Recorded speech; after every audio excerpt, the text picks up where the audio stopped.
Ladies and gentlemen, proceeding with our presentations, please join your hands together in welcoming the oral presentation team of Pakistani school Ajman.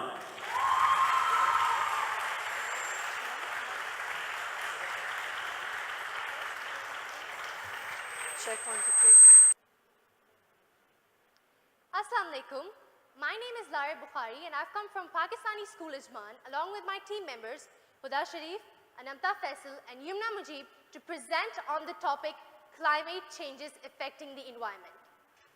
By the end of the presentation, you will come to know about what climate changes are, what effects do they have on our environment, and what innovative strategies do we have to reduce this problem. What are climate changes, Huda? Climate change. Climate change is the long-term change in weather patterns. It is now widely recognized as a major problem faced all over the globe. You must be the change you wish to see in the world.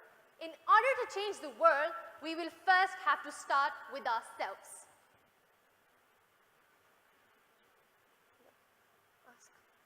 What are the problems caused by climatic changes, Larib? Problem number 1, bigger storms, higher sea levels, increasing floods. Vast amount of water is locked up in the form of ice in the Antarctica. Antarctica consists of 90% of the world's ice, and this 90% ice has already started melting. And as this ice melts, it's increasing the sea levels, which is leading to floods. This leads us to our next problem, which is heat waves plus smog. Smog is actually a mixture of smoke plus fog. Harmful and poisonous gases from industries and factories rise up in the atmosphere, causing acid rain. Now, acid rain is very harmful to human beings as well as our plants and crops. It is a problem that must be solved. Problem number 3, extreme precipitation. Now, because of climate changes, we are facing extreme precipitation, which is leading to more power outages, droughts, and damaged homes. Countries like Spain, Australia, and China have been facing major droughts in the past few years. Wait, Larry, did I just read it right? Unpredictable weather? Unpredictable weather. Like, in the past, we could actually judge that what weather are we going to face. But today, let's say if it was a sunny day and tomorrow you just get up in the morning and you see dark clouds everywhere and you have no idea what's happening. Why is that so? Why are we facing that change in climate? This is because of climate changes. We are actually poisoning the atmosphere so much that it has started working against us. Moving on to our next problem, which is acidic oceans. The average composition of carbon dioxide in the atmosphere is rising up. Now it is accumulating with the water bodies, causing harm to marine life. Animals like the green sea turtle, whales, and dolphins are in danger because of it. Change in the ecosystems. Now, as our climate has changed, we faced change in the ecosystem.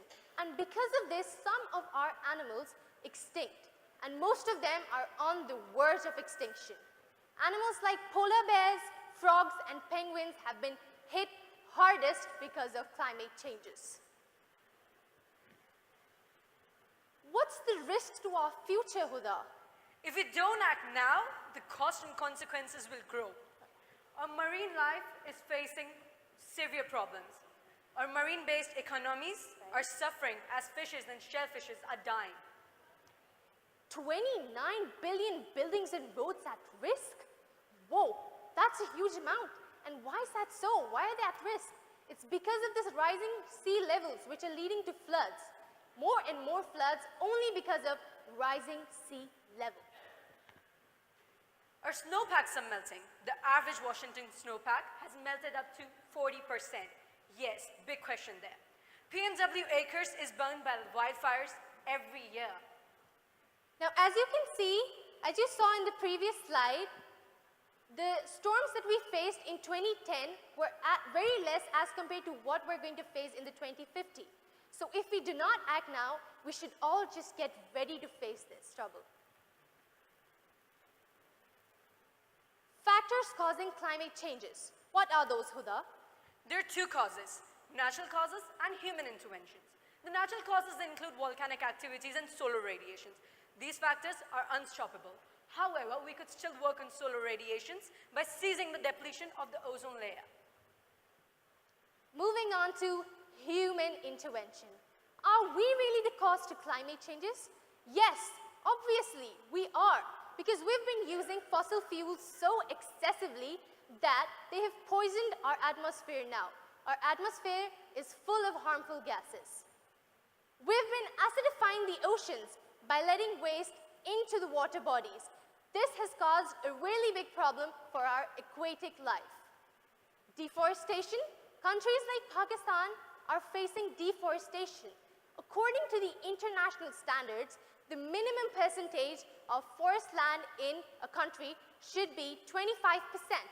But in countries like Pakistan, it's just 5%. And that's a really big question here. Timber mafia is really active in deforesting the countries. Climate change is affecting economic sectors from 2009 to 2015. Over a period of 6 years, the agriculture sector has been hit the hardest. The least affected sector is the mining sector. Moving on to our primary cause. Now, our primary cause is global warming. What global warming actually is? Global warming is the rise in the average surface temperature of the Earth. And this is done by the greenhouse gases, which actually create a thickening layer around the Earth and trap the sun's heat, which causes the globe to heat up. As you can see here in this bar graph, the gas which has most contributed in creating warming effects is carbon dioxide. And unfortunately, this harmful gas is the most abundant gas in our atmosphere. Deforestation means less trees to absorb carbon dioxide. The burning of fossil fuels such as coal, oil, and natural gas accounts for up to 80% annual emission of carbon dioxide in the atmosphere. For 650,000 years, atmospheric carbon emissions have never been above this line, and now, as you can see, they have not only exceeded this line, but now they're at their peak. An 8-inch rise in the ocean level has been occurred due to human-induced global warming. Carbon emissions have increased up to 40% as compared to the past 650,000 years. And that is a really big question, because this is actually not only a problem for human beings, but for all living things equally. Carbon sinks are absorbing only 50% of human-produced carbon dioxide. The other 50% is accumulating in the atmosphere. What's the greenhouse effect, Huda? What's the greenhouse effect, you ask? The greenhouse effect is the warming up of Earth's surface temperature as well as the air above it. It is caused due to certain heat-trapping gases. They have the ability to trap heat, and they're known as the greenhouse gases. Some of the common greenhouse gases are carbon dioxide, carbon monoxide, methane, and water vapor. The greenhouse effect. Now, because of the greenhouse effect, we're facing rising temperatures, droughts, and rising sea levels. Our glaciers are melting, and because our agriculture sector is suffering, the prices of our food are rising. We are also facing haze. Coming up to the most important part of the presentation, and I want all of you to be very attentive to this, because these are our innovative solutions that we think can be tried at every level and can reduce the problem of climate changes. What are we going to do, Huda? We'll create an organization and name it as the Green Revolution. That sounds great. What objectives will this organization have? Our main objectives are to motivate people to use renewable resources. We'll create awareness about the harmful effects of climatic changes caused due to the burning of fossil fuels. We'll also motivate people and create necessary steps to reduce global warming. So what we're planning to do is, we're going to introduce a website where youngsters can voluntarily come and become a member of our organization and help us carry out small campaigns like indoor planting and like cleaning public places, etc. Short-term strategies. Our short-term strategies are We're going to make and use solar bulbs. Now, solar bulbs are real quick and easy to make. Students at school level should be promoted to make solar bulbs as activities. Printers in Middle East should print double sides by default. For example, if you print 10 tons of paper a day, approximately you can reduce it to 5 tons, and that's a big change. Long-term strategies. Now, what we think is that our main problem is the excess use of fossil fuels. We've been burning fossil fuels for generating electricity, for transportation purposes, and this has actually increased the level of harmful gases in our atmosphere. So, the main problem is the excess use of fossil fuel, which is being used in two main sectors, which is public use and industrial use. In public, it is being used in houses for generating electricity, and in transportation to run the transport, of course. And in industries, it is being used in factories to carry out the work. Now, how are we going to motivate people to stop or minimize the use of fossil fuels? Our strategy is to start using solar panels.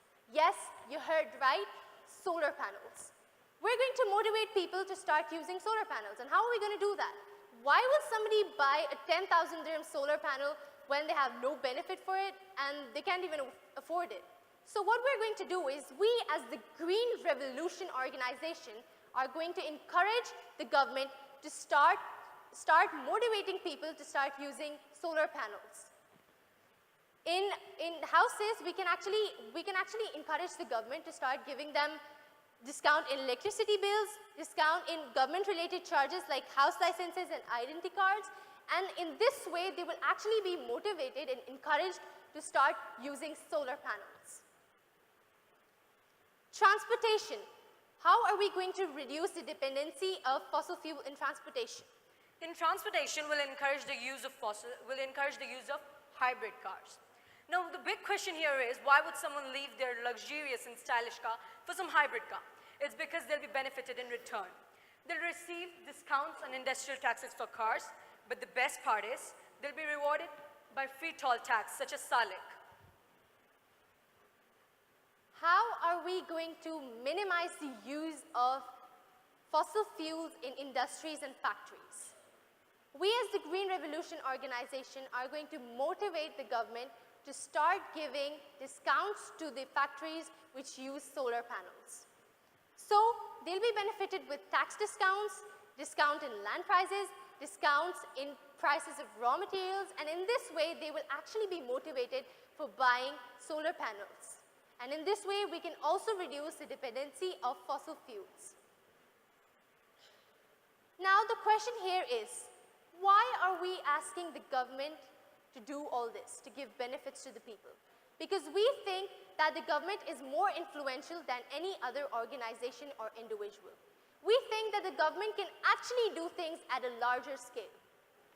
So, throughout the presentation, we told you about what climate changes are, what effects do they have on our environment, and what are the major factors causing climate changes. And the main part is that we told you innovative strategies how to solve this problem and how to reduce it at a larger level. Actions speak louder than words. We can talk on the problems for hours and hours, but working on the solution is our main point. The solutions we've presented to you today are really easy, they're realistic and can be implemented at any level. That's right.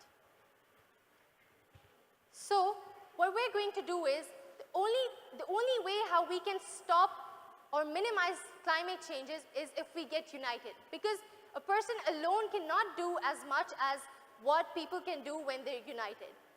I'd like to call my team members Anamta, Faisal and Yumna to come join hands with us because they've helped us throughout this presentation and present our motto.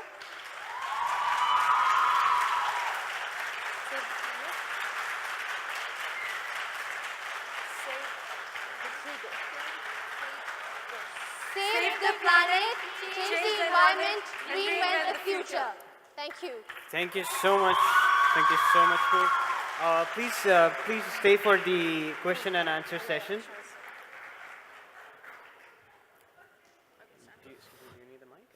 Anamta, get the mic. For the question and answers, we may proceed.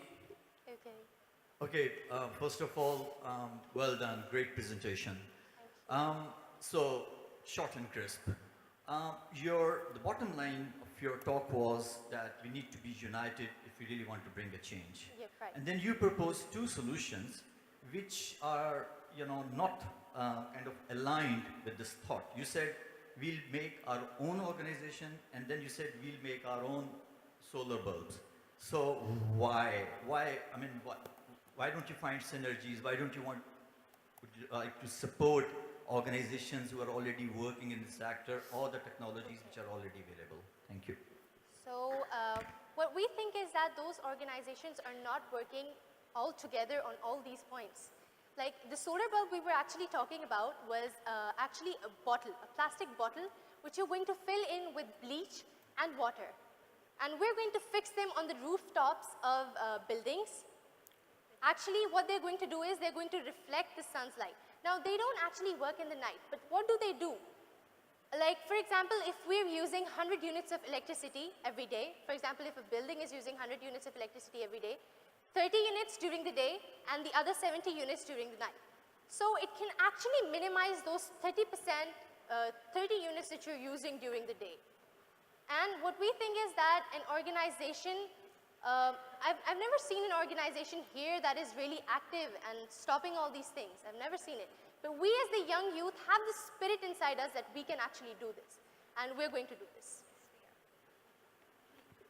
That's it. Any other questions? Thank you.